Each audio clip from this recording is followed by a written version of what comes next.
Well, welcome to so far 2/3 of the 3R's. We're still waiting on Raj is joining us at 8 o'clock, and it started us live. But Robbie, the Robbie fan club is already out in mass.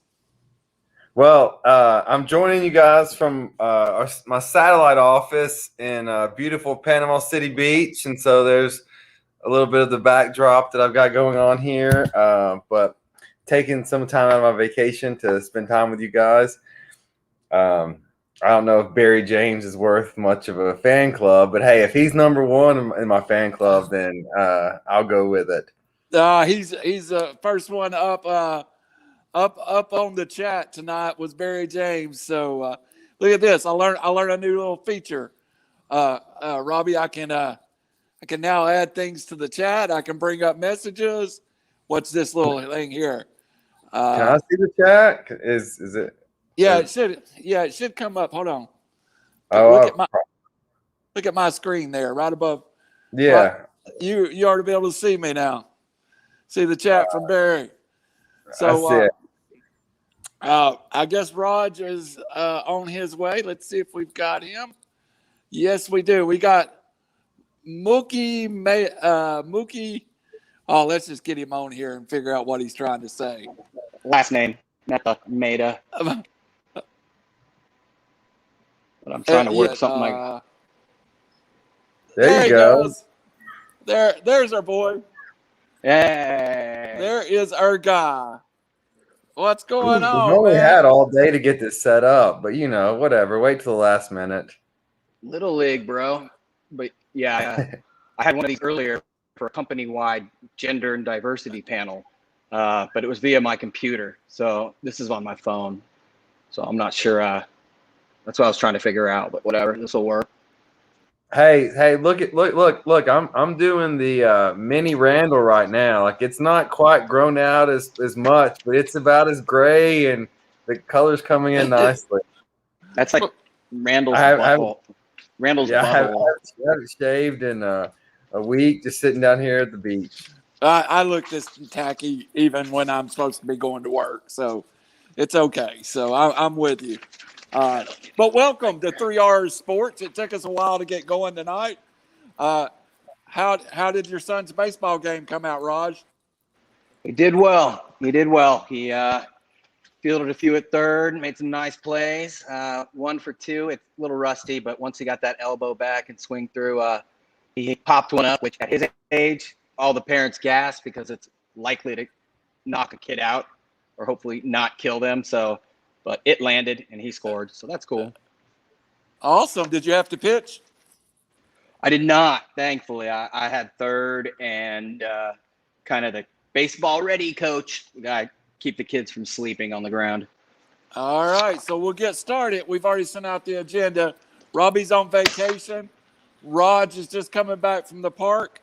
So let's open up with our very first question, and we're gonna come off hard at you, Raj. You had sent it in the group text. What's up with the Dodger bullpen right now? It's a good question. It's Danton already blew a save, and if we didn't get that ring last year, I probably would have already been pulling whatever hair I have left out. But they've done a low risk, high reward signings and like Brandon Morrow and then Corey Knebel. I can never say his last name. Blake Triton, all former like closers. And right now, they're saying that Jansen can. He's hitting mid-90s on the cutter, and it was moving, which was nice. But yeah, I think it's going to be bullpen by committee. I think it really will be. Mookie hasn't been playing a lot lately, another concern. But and the West looks pretty tough. But point is, fantasy-wise, Jansen's not what he used to be, especially for a team that could win 100 games. So, Robbie, is the Dodgers got enough to win the World Series even without their bullpen being stellar? So the Padres had a no-hitter over the week, and we're talking about the Dodgers bullpen 10 games in. But, hey, I'll say this. You got to earn it, San Diego. You got to earn it. Yeah, for real. I lived in San Diego for 5 years, and the Padres are so overlooked. But hey, Dodgers are 8-2, best record in baseball, and one of their losses was with Kershaw on the mound. Hey, yeah, I would have zero concerns moving forward if I was a Dodger fan. It's going to be a well-oiled machine. They've got the most talent. They play in a tough division. The Padres will push them all year long, which is going to be good for the Dodgers, I think. They will be in some – and not to mention San Francisco, that rivalry there. That's a heated division, but they've got the most talent and injury plague is going to be an issue because we're seeing that in the NBA now where players are getting hurt because of the short season flipped to this new season.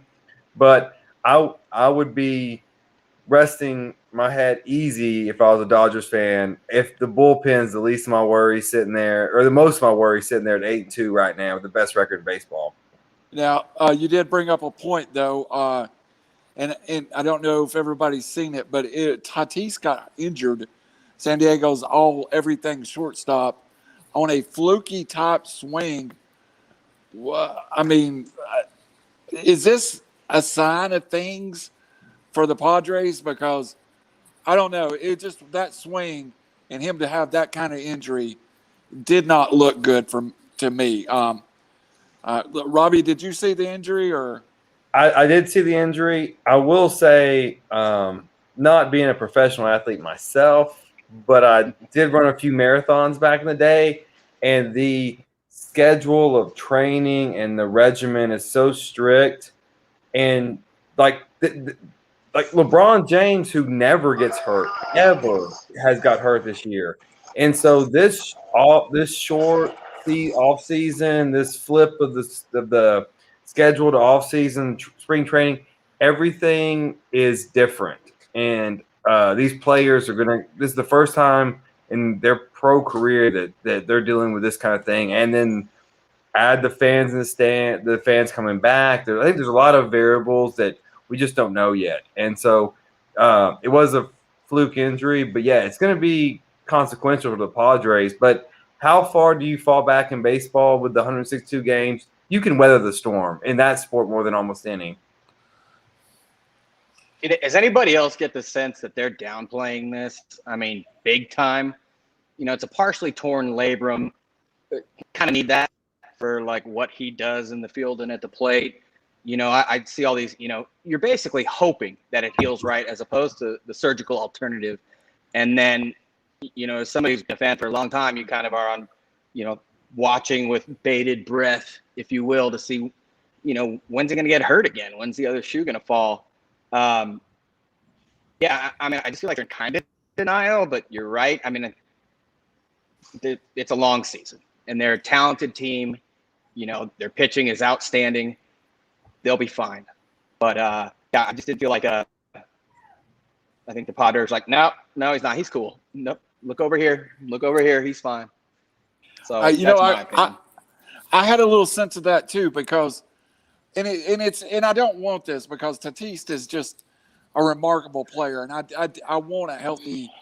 I want to see Fernando Tatis play, but I did tear my labrum at one point playing softball, ironically, but I was a fat 38-year-old man, and it took me about a year to swing the bat correctly. Now, with that said, I think it will take him some time to get healthy, and again, we started off with the Dodger bullpen problem. We probably are looking a little bit to try to find a problem there, but go ahead, Robbie. No, I was going to say, well, like health is one thing, and then baseball's so mental also. This is a young kid with enormous pressure on him. This is absolutely. And I don't know his upbringing to comment on. I'm sure he had a rough life coming up. But as a professional athlete that's getting paid $300+ million over a 10-year contract, this is a lot of pressure, and he's going to feel pressure to come back. And I hope for his sake he does not come back before he is healthy, both physically and mentally. It couldn't have been that rough. His pops was a 10-year or so league guy. So, but no, you're right. I mean, it's as a Dodger fan, I don't want any other team to have excuses. And as a fan of the game, this is one of the great young stars. I want to watch him play. Absolutely. Yeah. Absolutely. I've commented previously on my lack of baseball knowledge. I was gonna give you a little praise. You were well versed in it. Yeah, man, you were crushing it. That's like leaps and bounds ahead a few weeks ago. So good job. Good job. So let's move on more to maybe your area expertise. And Raj too, I know he saw these guys a couple of times. Tennessee is coming off a real disappointing basketball season where us, including Rob and I, set expectations for this basketball team that were probably too high. But now we sit here and both Jaden Springer and Keon Johnson have declared for an NBA draft. Keon Johnson, most mocks I've seen him, has had him from 8 to 12.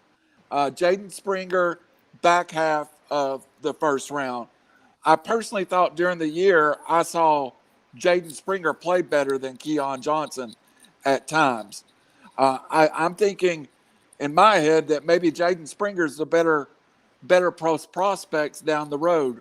Robbie, what do you see as these two phenomenal young players coming off a disappointing year? What is their NBA future? So, let me start off by saying, Raj, congratulations on the USC transfer commit you guys just got. It's going to be a huge help for next year. It's like our Super Bowl transfer market. So this is a intriguing question because a couple of reasons. Well, one, Keon is going to get drafted in the top 10, I would think. But to a bad team. Where Springer is going to get drafted in the 20 to 30 range, but to a good team. And so that good team is going to let Springer come along slower and more fit into the play. Like, they both play defense well. And so if you play defense, especially in this 3-point shooting NBA league, you're always going to have a spot. You're 6'6", 6'5", 6'7". You can play. You're a wing guard. You can play. So I think there's going to be more pressure on Keon. And I think if he goes to, say, like Sacramento, man, I just hope that he doesn't just die in the abyss of that franchise.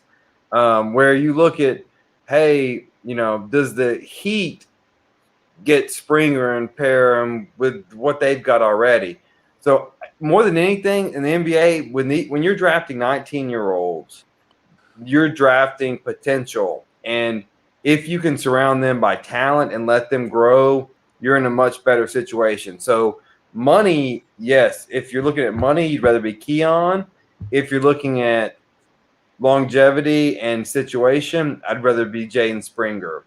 And so and I think we're going to talk about this later in the NFL situation, in the NFL draft. It's all about situation. They both have talent. They both can defend, and they will both get better as scorers.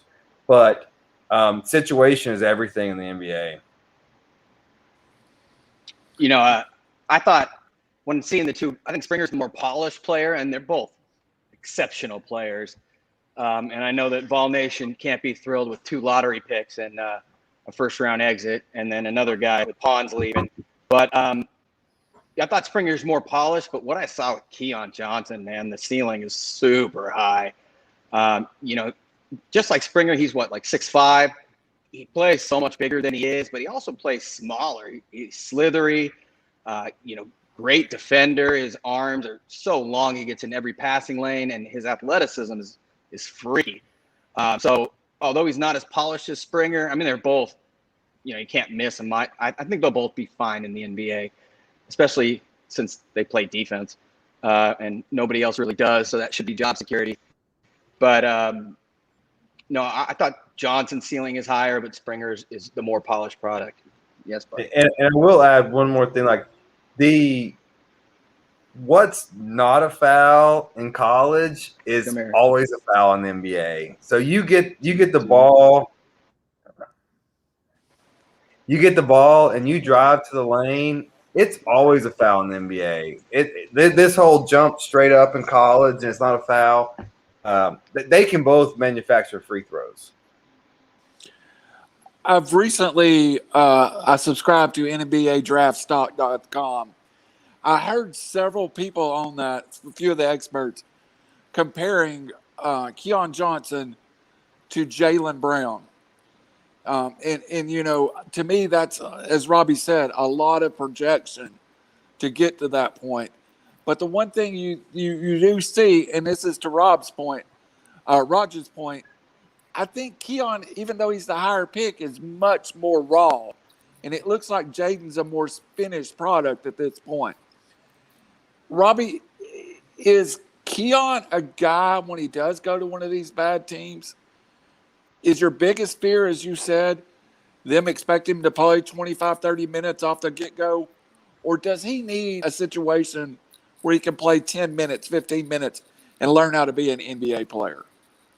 Yeah, and that's a great question. Like if he went to, let's say, Charlotte or, Atlanta, like it's just these terrible teams have been terrible for so long. They want hope. I don't think you're getting this hope from Keon Johnson. I think you're going to get a work in progress. You need a coach that is going to develop them.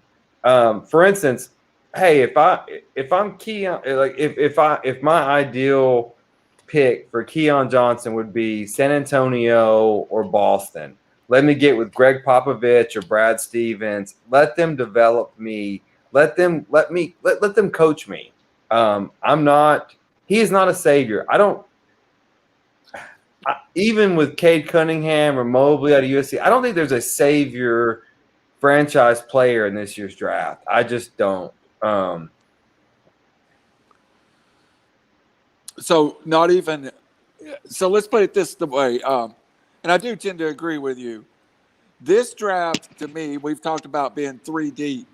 Even the 3 at the top are there's not a surefire superstar, Michael Jordan, Scottie Pippen kind of guy in this draft right now that you see. Well, how often does that really happen? I mean, I see a ton of kids that in the NBA, they're going to have a lot more space. You know, I mean, these skills, guys like Evan Mobley, a 7-footer who can handle the ball like a point guard. And Cunningham, I mean, for 6'8", he could probably play he's a Magic Johnson-esque in the 1980 finals against Philly, playing all 5 positions, offense and defense, if he had to. I think Cunningham, I mean, he solved so many problems, and he's a really good player, and he's a good kid. Suggs probably impressed me the most up until the championship game. He just looked tired. But that kid's got stuff you can't teach. Those 3 right there. And then you got Jalen Green and Kuminga and these guys that went. I didn't see a lot of them. But, I mean, I would argue otherwise. I would say that I think there's a lot of guys who have serious high potential and ceiling that can really change a team. I mean, and especially those top 4 or 5 guys. Yeah.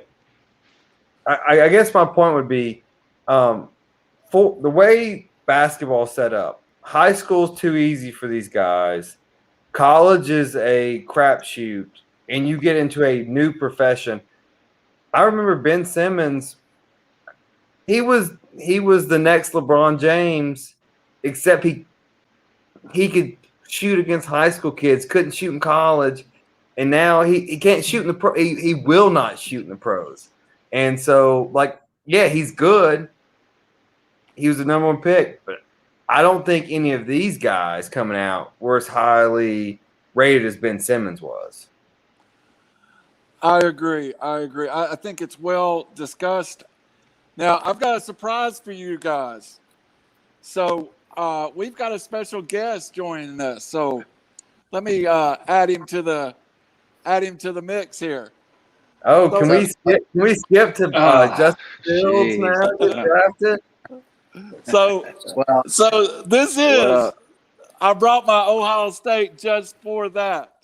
Raj and Robbie, Brendan joins us back from the earlier hour. He said he hadn't finished his cigar, so he was going to join us for the Justin Fields segment. So, y'all take your shots at him. I thought he did great. Hey, I did. I enjoyed that segment of the whiskey and the cigars. Yeah, you not as good as the information on suburban, not by me, but might educate you to Google it or something. It's not as good as the 3R's, but hey, it's a good lead up. You're like around the horn for PTI. I can open up for anybody.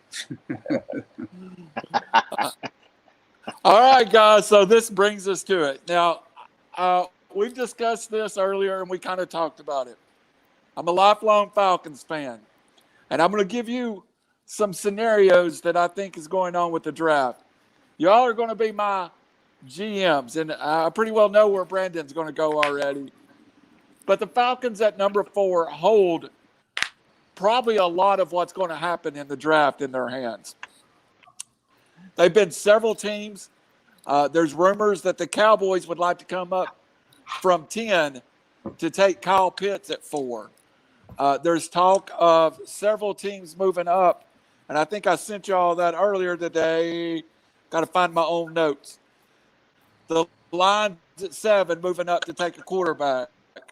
Don't really understand that. You just trade it for Justin Goff. The Cowboys at 10 moving up to take Pitts. The Vikings at 14. And let's start there. The Vikings at 14. Is Kirk Cousins still a viable NFL quarterback? And we'll go, Robbie, let me open you up there. What is Kirk Cousins now at this point in his career?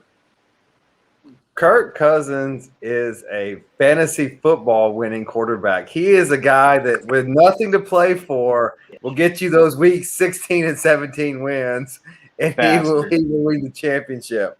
That you have yet to. Well, I have back in 05, but that's not, we'll digress. No, one. Let me just, if Atlanta trades out of this pick and they don't pick Pitts, they are making a gigantic mistake. This is a matchup nightmare. And oh my God, if they pick Justin Fields and just falcon the bleep out of the draft, then just do it. Like, you cannot pick a project quarterback when there is a home run matchup nightmare sitting there for you. I would not trade this pick. There's no way. You have Jacksonville's going quarterback, New York Jets going quarterback, San Francisco going quarterback. You have your guy at 4.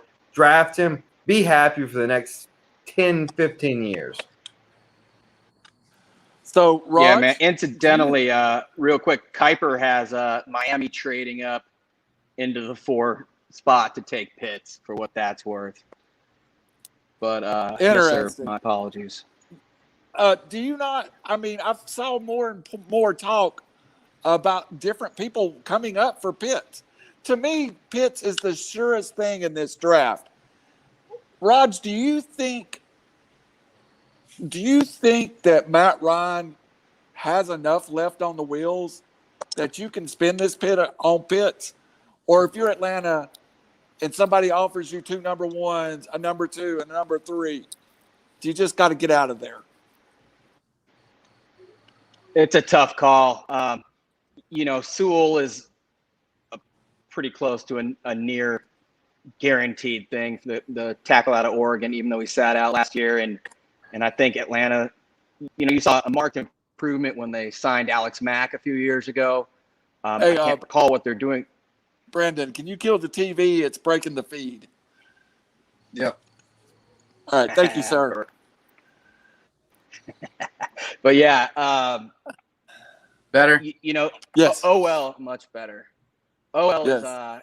Is a huge concern for Atlanta, and you trade down and you get 2 or 3 number 1s, and but I see your point. They've got Julio Jones is, I think, the prime, maybe at the end of his prime, whatever that means. 32. A team that offensively can put 32. And Ridley.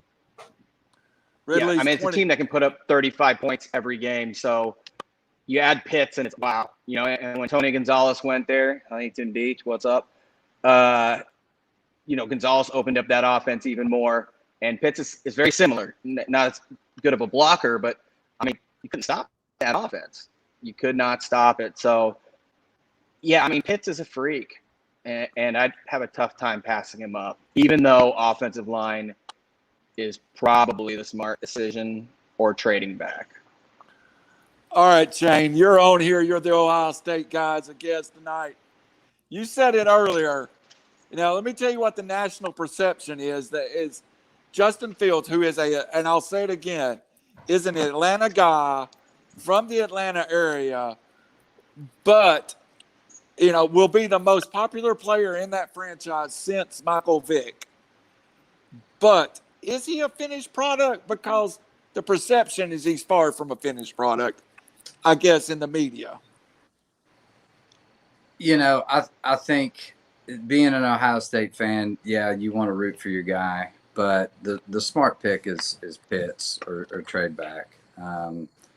If they do take Fields, he is a work in progress for sure. He's got a high ceiling though. I mean, he's got potential. I mean, I think he ran a 4.4 at pro day. He can scatter. He does his best work when he scatters. He's got a cannon. But yeah, I mean, it's a big gamble, as any, you know, NFL quarterback draft is. But I agree with the guys. I think it's Pitts or trade back. Well, You know, when you look at go ahead. Sorry. right on. When you look at and I agree with Brandon, I think he's the best of the Ohio State bunch. But, you know, I always have to go back to Southern Cal. People would wonder why guys at USC played so well in college and wouldn't do well in pros. Well, number one, they were probably taking a pay cut. But number two, you know, they were coached up where they were, or they were just surrounded by sometimes better talent than the team is going to pick them early.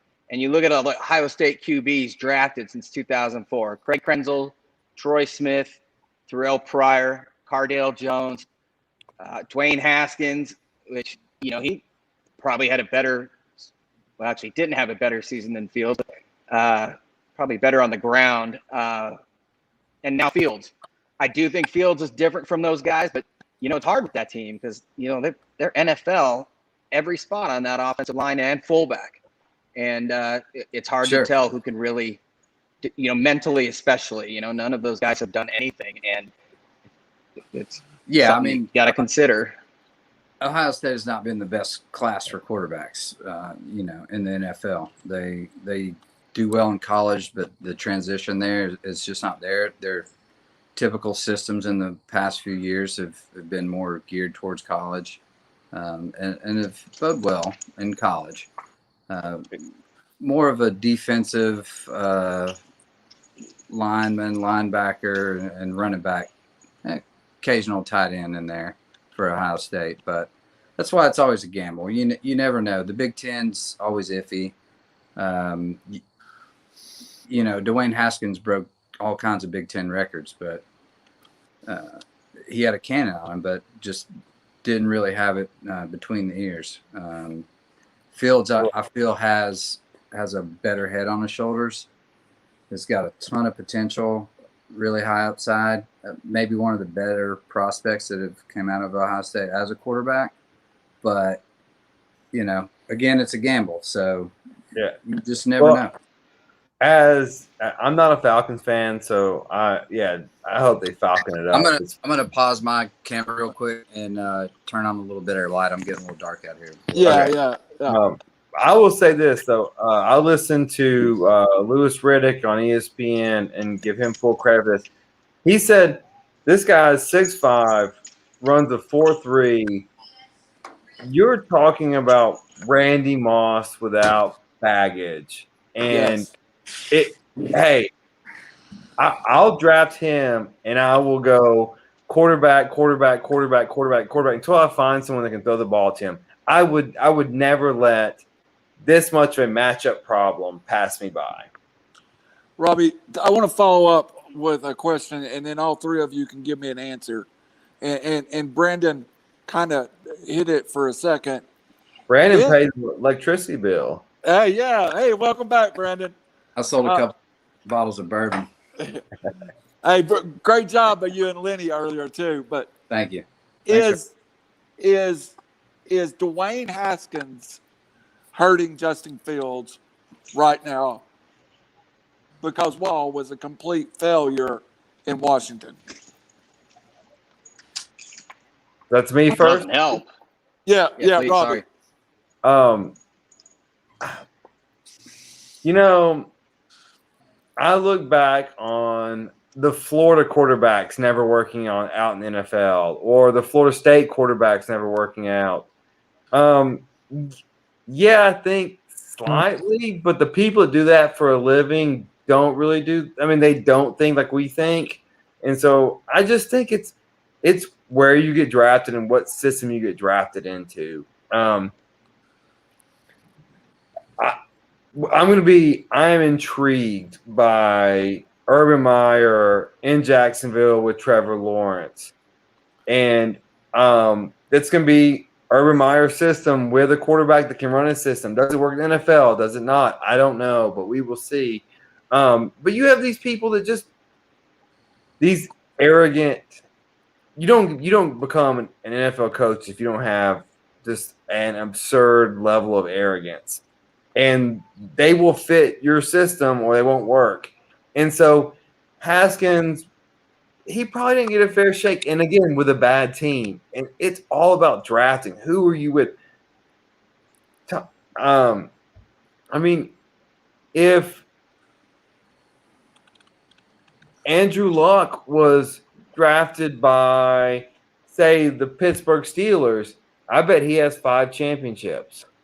But instead, he was drafted by the Colts, who let him almost die on the field because they couldn't protect him. And so those things matter. Raj, give us a little follow-up to that, then we'll go to Brandon next. Is the perception... I agree entirely. Is the perception... It doesn't help Fields, that's for sure, but, it depends on what people are looking at. Like Robbie said, watch Sam Darnold as an example. He went to the Jets and just a disastrous coach. He's still Sam Darnold, and I watched a ton of him, and I think he's going to crush it in Carolina with all those weapons, a good offensive line, a smart system with Rule there. They coach him up well. He went to the worst team on earth, and, Haskins basically did the same thing at the time, the Washington football, whatever they are, just awful. And I can't even remember who was the coach then. Was it a Shanahan, as I call him? Was it Shanahan? I can't even remember, but no, I think it was Gruden. I think, wasn't it? Was it Jay Gruden? My bad. Jay Gruden. Jay Gruden. As a Raider fan, that's another story altogether. But yeah, they should be thought of independently. I mean, if people group them together, that's silly. But I don't think it helps Fields in any way. But I mean, also he's a kid to me that I didn't see it as much as Brandon did, but I did see a kid with some maturity issues, and when you're hyped that much and QB1 and all that stuff. I know it was some time ago when he transferred and he's grown up. So I guess we'll see. But a lot of this comes to this player's experiences, background, socioculturally, otherwise. It's just a crazy transition to suddenly get paid millions of dollars in the hopes of 10 million people on your shoulders, and you're brand new and you're not used to the speed of the game or anything. So they should be judged separately, is my point, but I'm curious to see how Fields responds. Brandon, same question to you. Is the perception of Dwayne Haskins hurting Justin Fields, and is it all perceptions that's probably has him? I mean, because when the year started, I think, or what the year ended, everybody assumed Lawrence won, Fields too. I think that's a fair where we thought it would be at. So yeah, no doubt. I think it does on paper and in the media for sure. Like Robbie said earlier, it's 100% different when you have these NFL scouts doing complete different analysis than what the media does. Like I said, he's got high upside in my opinion, but do I know the downright statistics and scout perception? No. So It does. That's up to them, and again, it's systematic. I totally believe that. And you've seen a lot of great NFL players just not ever make it or fail for several years. Look at Ryan Tannehill, perfect example. Yeah. Went to Miami, was terrible, was injured, just struggled.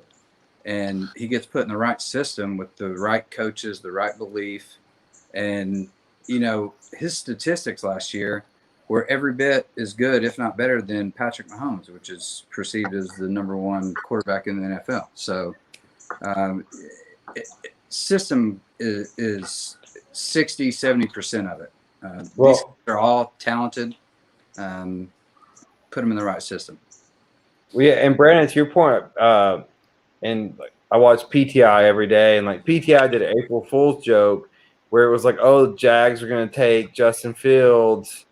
Urban Meyer loves him. And I was like, I mean, I knew it was the premise of the joke, but I was like, that's not a bad joke. I mean, like, hey, I could totally see Urban Meyer saying, hey, Justin Fields fits what I want to bring to the NFL. Like, I could totally see it happening. You don't have many people that can run that fast, throw that hard.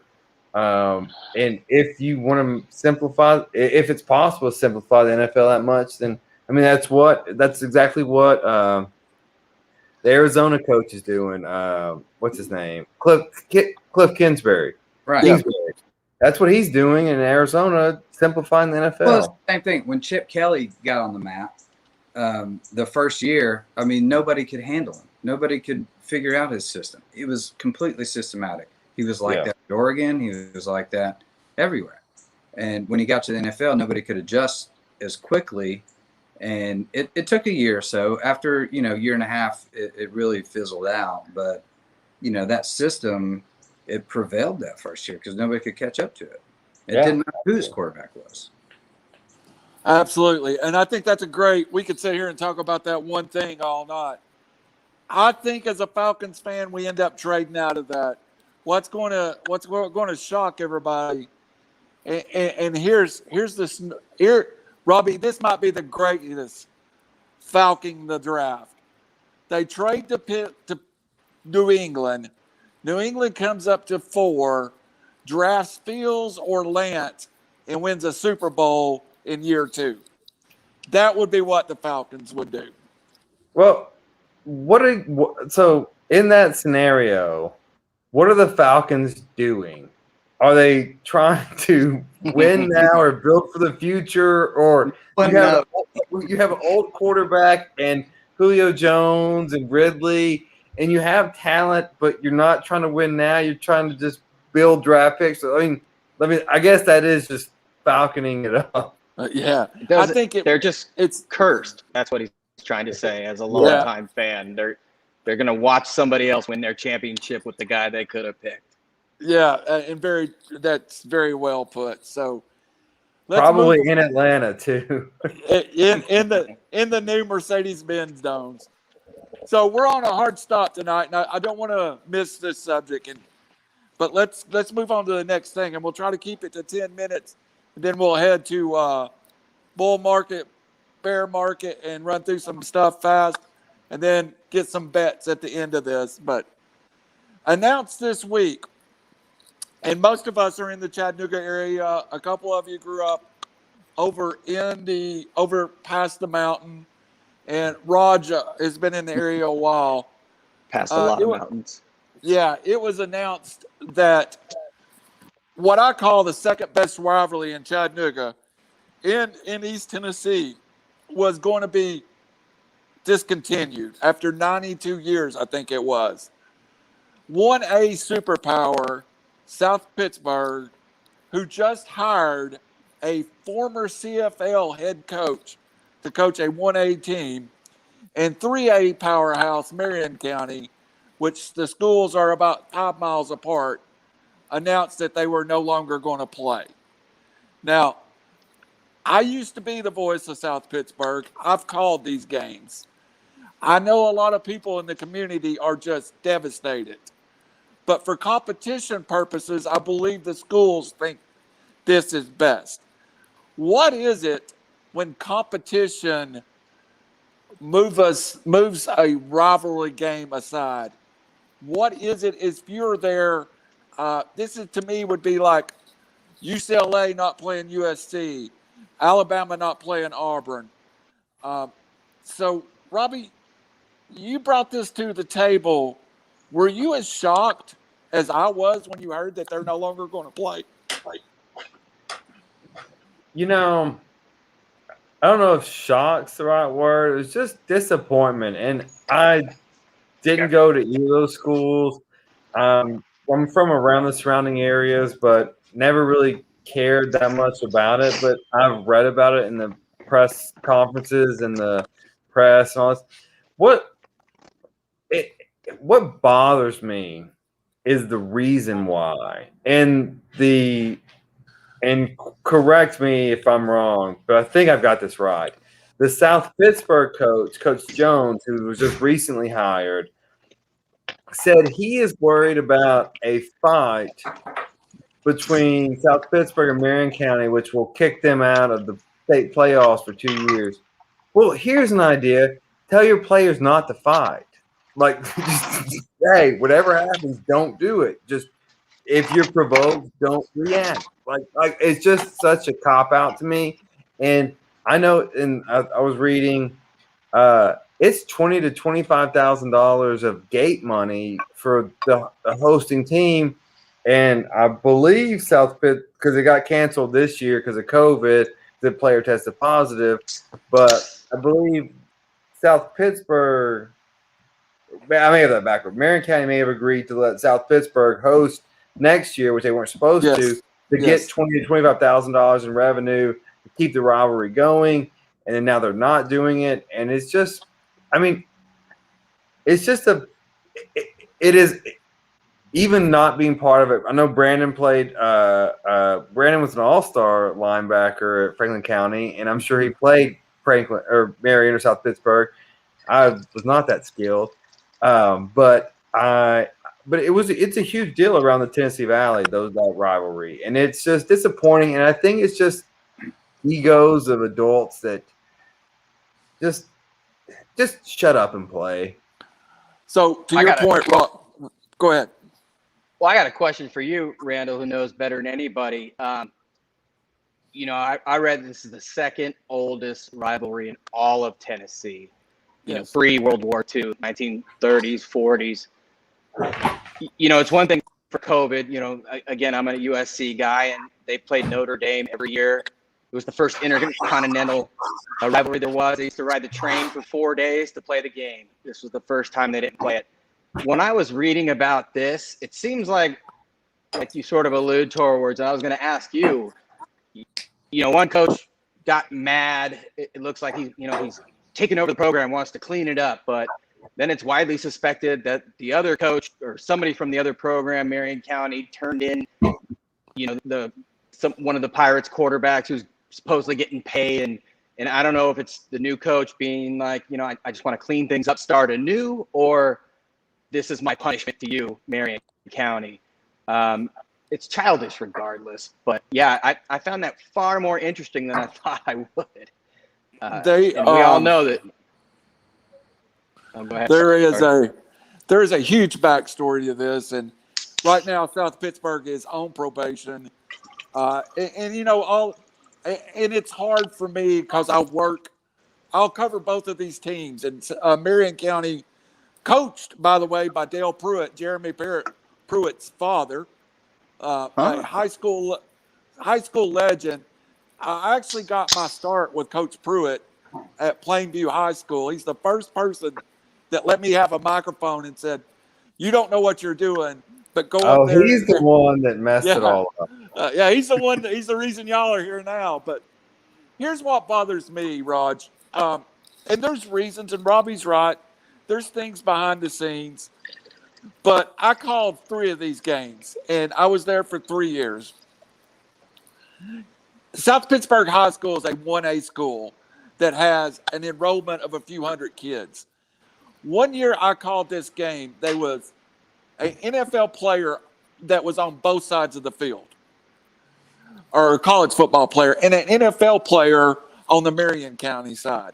When you start going through the kids that's played in this rivalry, we're talking about Eddie Moore, a kid that went to Tennessee that was an All-American that played for the Dolphins.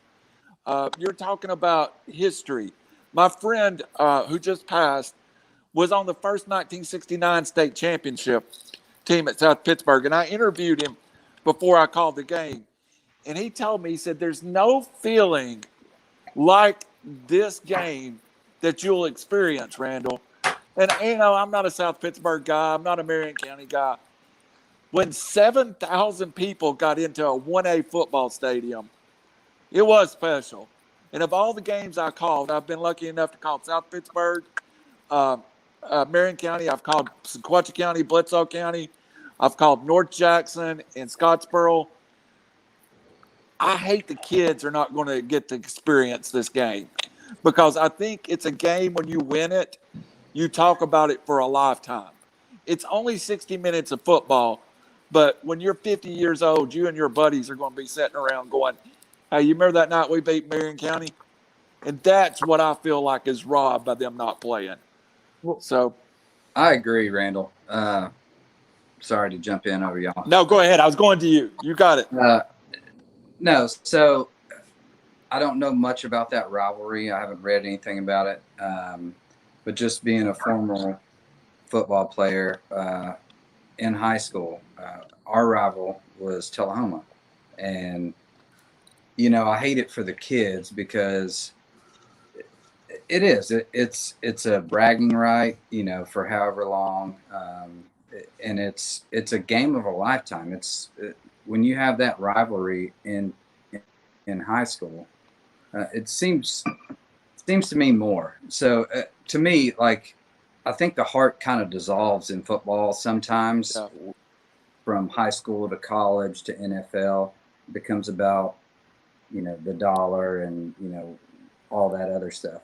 I think you really get a lot of that heart, and because a lot of these kids, 95% of them are not going to play college football. I mean, they may play their last game against their rival team on that field, and Right. to deprive them of that, win or whatever is kind of sad that, the politics or political whatever gets involved and just deprives the kids of it. So You're absolutely There- right. There is no shame at all in South Pittsburgh.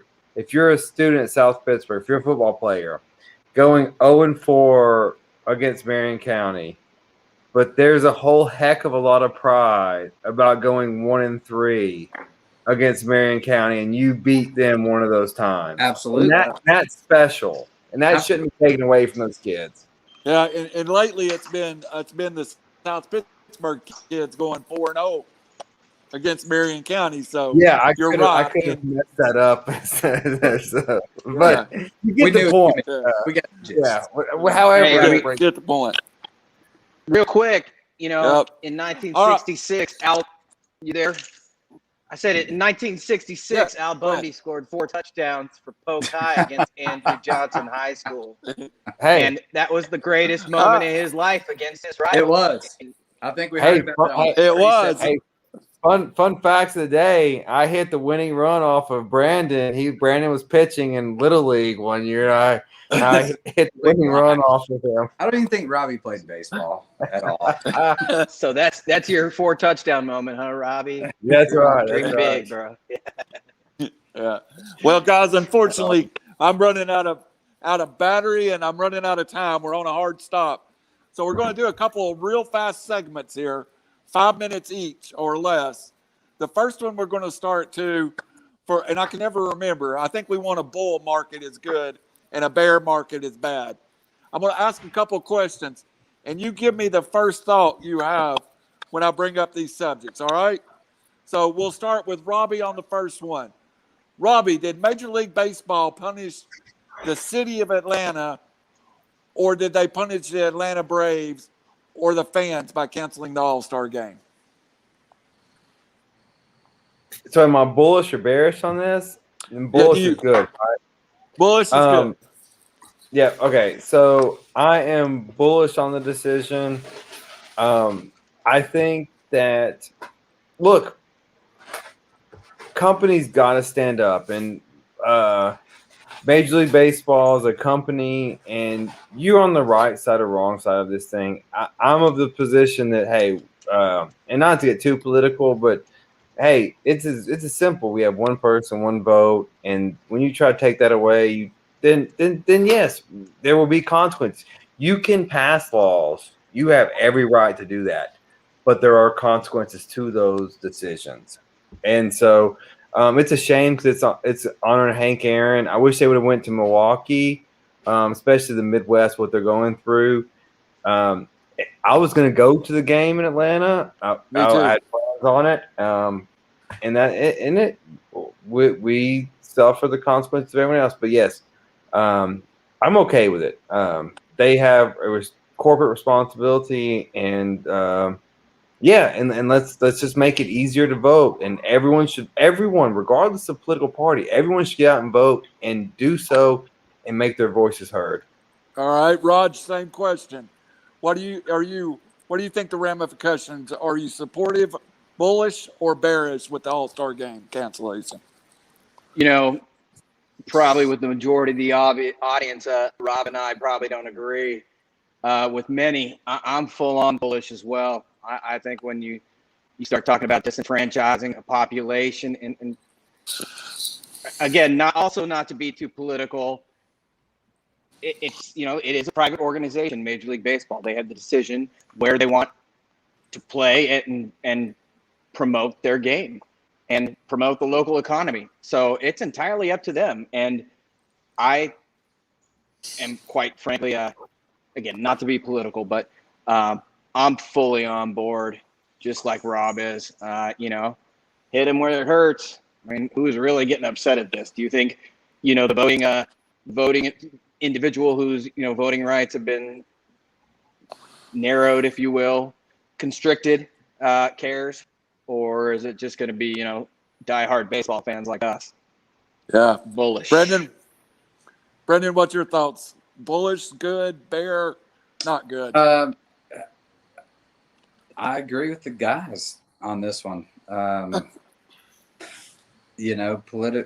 Politics aside, everyone's got the right to vote, and to diminish that as a business, it's pulling the political card on that point. So I don't know. So I'm going to go bearish, but I go bearish for a different reason. I go bearish because of the local economy. And I do understand people's right to do things, but I'm afraid in this effort, some of the people that are going to suffer the most are some of the minority-owned businesses in Atlanta and people who could profit from this. But again, this is not a political show, but the point of it is a private industry, and they have the right is not lost on me also. So real quick, to move on to the next subject. This time we'll start with Raj. Spring football games. Is it the biggest waste of sporting events ever invented? Tennessee's got their spring game coming up next weekend. I'm going, but is there a value to these things? I mean, I personally would probably go bearish on it, but I get it. It's like the NFL draft. It's hope. It's when you guys can all start talking about your recruiting class and how you're going to win 9 games this year. We get a new coach every spring, man. You don't understand. It's not recruiting class. We get new coaches. and I have to go up and introduce myself and all that good stuff. I mean, I've never been one for that. I see why Nebraska or, when Tennessee 20 years ago was awesome, was getting 100,000 for that. Right. To each their own. I don't know what you're trying to achieve in that. It's just, kind of whet the appetite. And again, to dream big, in my opinion. So I'm bearish personally, but I mean, do your thing. As long as no one gets hurt, do your thing. Brendan, you ever been to an Ohio State game, a spring game? I haven't. For that reason, I honestly don't really care. But I read a lot about it. It's not something I'm super excited about to go to. I think it's controlled and managed pretty well between the coaches. I don't think the kids really play as hard necessarily in those games as they would on the field. But again, I'm a novice at that, so my opinion really doesn't matter. Robbie, you got any thoughts on it? It always matters. As stupid as the NFL preseason is, the spring games are even stupider. Like, it is a complete waste of time. It is a game in April when the games start in the fall. I've been to one, maybe one or two. I go to check on my apartment up there in Knoxville for the season and get things ready. But good God, no. If they charge me a quarter, I would not walk through those gates. No, it is so stupid and pointless. Like it is. The scoring system is just made up. It's all no. Yeah. There's no bigger waste of time than spring football games. College football. NFL I'll be preseason there. I'll be is there. a really close second. It is a close second, but at least you can see some injuries, get some fantasy sleepers, maybe a punt returner. Yeah, that's why I sell my preseason tickets. Yeah. Always. Yeah. Well, the fact you get money for them is amazing. I can't believe anyone paid for them. Yeah, well, This is the greatest question ever. I love this. Robbie, that answer needs to be sent to the Emmys. I'm telling you, that's the greatest answer ever. All right, guys, we're on a hard stop, and we got about 2 minutes. Rod's come up with a new segment. We're going to try to do it real fast. Brendan, if you don't have anything, we understand. Thank you for joining us. Again, we're on a 9 o'clock hard stop, but our segment is every week we're going to bet our nuts. And what our nuts amount to is we've got some peanuts. And we're going to put a bet out for everybody for that week. And we'll keep track of it loosely, and we'll see how we do. But I will start. This weekend, there's a Bellator fight. And they at plus 143, Andre Orlowski, who's only about 2 years younger than me, fights a guy named Chase Summons. So I'm going to put 100 nuts on Andre Orlowski to win this fight this weekend on Bellator. Robbie? Oh, man, I had all kinds of notes on my minor league players going to the major leagues. Byron Buxton batting 469, 5 home runs, how he is playing the majors, one of the top prospects. But nonetheless, we'll get to that next week. I am getting to my bet the nuts bet. I am not going to tease people. I am not going to let them wait very long. I got tonight, I think at 9:15, I've got Trevor Braun pitching for the Dodgers, money line. You better bet this against the Rockies. They've already lost 2 once, but Braun, Cy Young winner last year, he is going to come through, bet it all, everything he got, boom, Dodgers win tonight. Robbie, save Gotta those get him notes. some runs.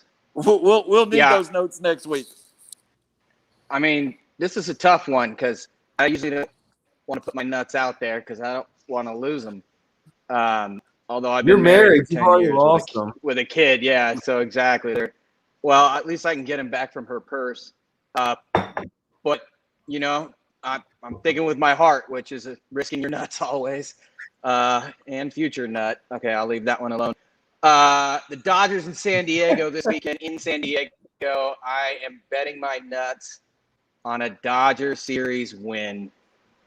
2 out of 3. I'm thinking sweep, but that's just a boast, but I'm going nuts on the Dodgers. All right, Brandon. For the moment, I've actually got one. I'm going to go PGA here.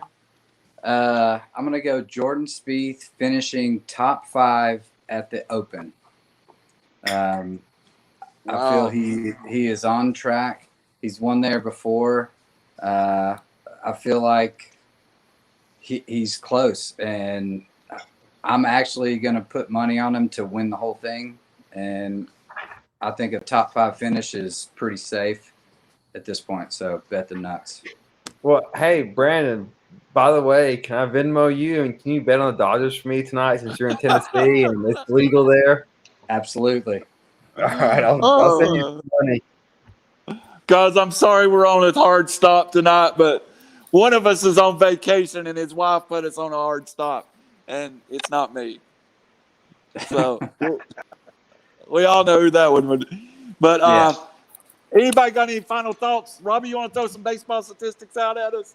Final thoughts. I don't, but I just want you to follow us, like, subscribe, and do all those things that everyone else tells us to do. Oh, yeah, we always forget that. Raj? Yeah, we were gonna. It'll come up again. We were gonna cuss out the replay system in baseball, but it's gonna happen again, no doubt. So, reserve your judgments on that, and we're curious as to people's opinions because it blows. Yeah, Robbie, go ahead. No, we must talk about that next week. Let's put that on the agenda. Replay. Yes, next week. And I'm on a hard stop. Mr. Chain, any final thoughts? Thanks for having me. Just kind of popped in on this one. Wasn't prepared. Hope I didn't embarrass anybody on this one. You can't embarrass us. That's not possible. No, it was fun. It was fun, boys. We just did an hour with Lenny. How can we be embarrassed? Right. So, all right, folks. Thank you for joining us on River City Media. We'll see you next Tuesday at 8:00 and Thursday at 10 for another angle. Good night.